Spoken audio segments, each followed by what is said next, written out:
The air in the no-man's land between the trenches is thick with the scent of stagnant salt water and the copper tang of old blood. Somewhere in the knee-deep mist, a man is breathing. He is not a warrior tonight. He is a ghost. Odysseus feels the damp leather of his bowstring and the cold weight of the stolen helmet on his brow. Beside him, Diomedes is a shadow carved from obsidian, his breathing so shallow it barely stirs the fog. Ahead, a shape moves, a lone figure skittering like a scavenger through the wreckage of chariots and broken spears. This is the moment where the song of the sword dies and the whisper of the knife begins. Here, in the suffocating dark of the Trojan plain, the question is not who is the bravest, but who is the most willing to become a monster to save an army. Will the cunning of the fox and the hunger of the wolf be enough to turn the tide? The sun had set on a day of ruin for the Achaeans.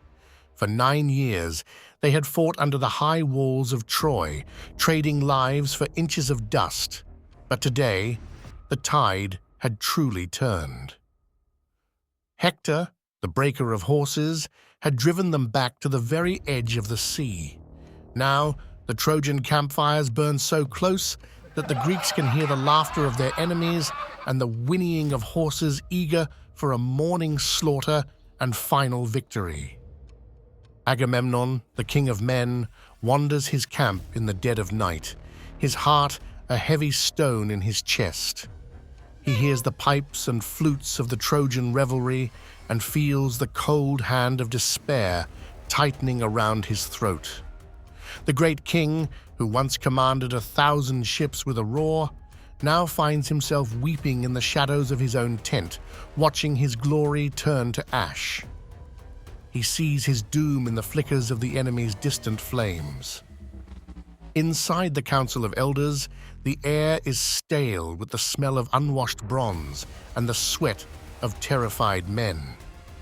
Nestor, the oldest of them, speaks not of grand charges or heroic duels, but of the necessity of the shadow. They need a volunteer, someone to cross the line of fires, to creep into the heart of the Trojan host and find out if Hector means to burn the ships at dawn. It is a suicide mission, a task for a thief. Diomedes, the youngest and most feral of the kings, stands first. He does not speak of honor, he speaks of survival. He asks for a partner, for 2 men see better than one, and 2 minds hold more courage when the night grows cold. He looks past the mighty Ajax and the proud Menelaus, and his eyes settle on the man from Ithaca. He chooses Odysseus not for his strength in the line of battle, but for his tactical, calculating mind. The preparation is silent, stripped of the usual pageantry of war. They do not don their gleaming, plumed helmets or their embossed breastplates that catch the light of the stars. Instead, they seek out the dull and the dark. Diomedes takes a shield of oxhide and a plain leather cap, while Odysseus is gifted a relic, a helmet made of leather lined with felt and encrusted with the white tusks of wild boars, a hunter's trophy from a generation long since past. It is a grim, archaic thing, smelling of old earth and ancient kills.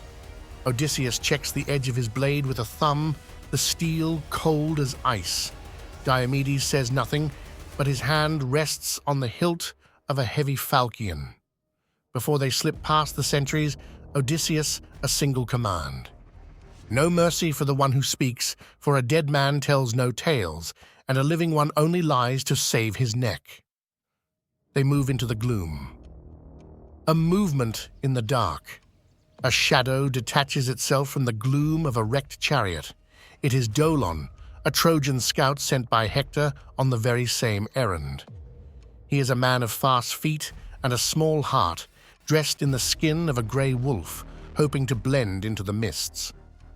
But he is a pup, playing at being a predator, and he has walked into the path of 2 old lions who have mastered the art of killing. Odysseus hears the scrape of a sandal on stone and signals Diomedes with a sharp hiss.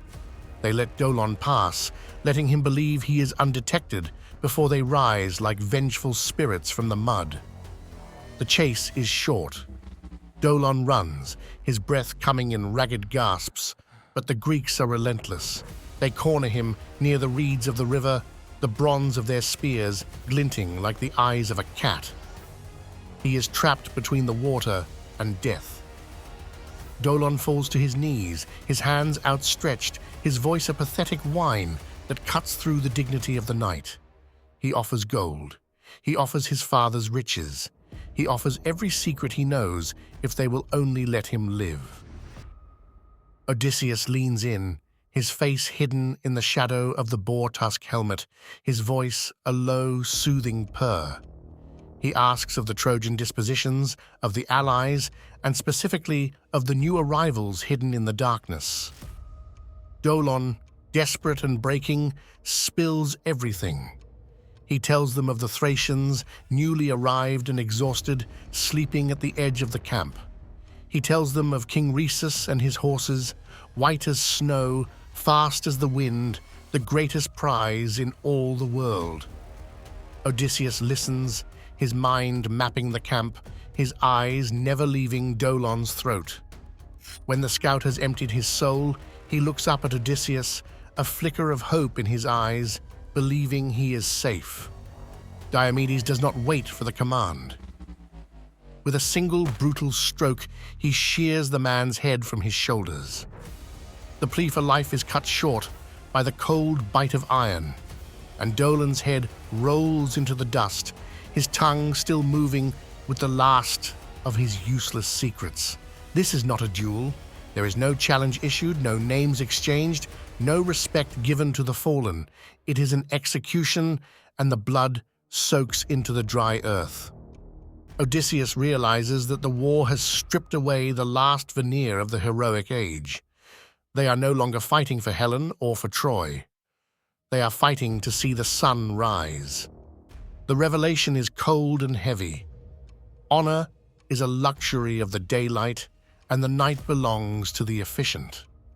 They leave the headless scout behind and press deeper into enemy territory, their hearts hardened by the act of assassination. The path to the Thracians is now open. They reach the Thracian camp as the moon hangs low and pale. The Thracians sleep the deep, heavy sleep of the exhausted.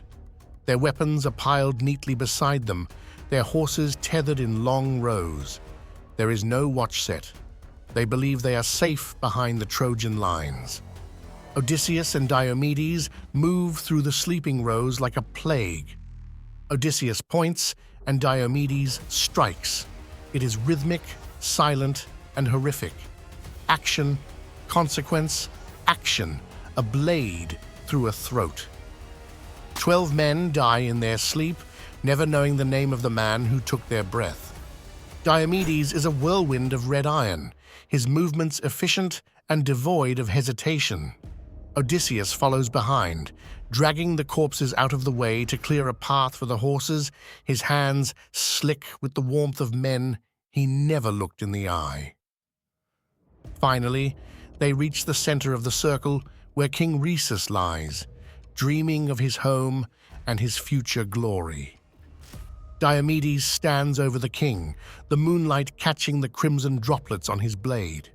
He does not hesitate. He drives the sword through the king's heart, ending the Thracian line in a single, wet thud. As Rhesus gasps his last, Odysseus is already at the horses. They are magnificent, ghostly white in the darkness, their eyes wide with the scent of the slaughter. He unties them with steady hands, his heart racing with the cold adrenaline of the thief.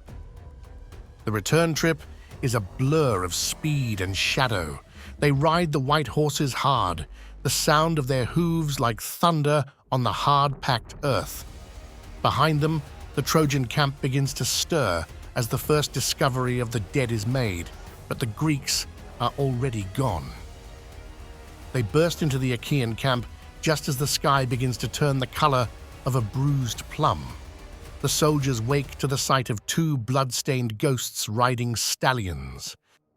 There are no cheers at first, only a stunned, heavy silence as the men look at the gore coating Diomedes' armor and the hollow, focused stare in Odysseus' eyes.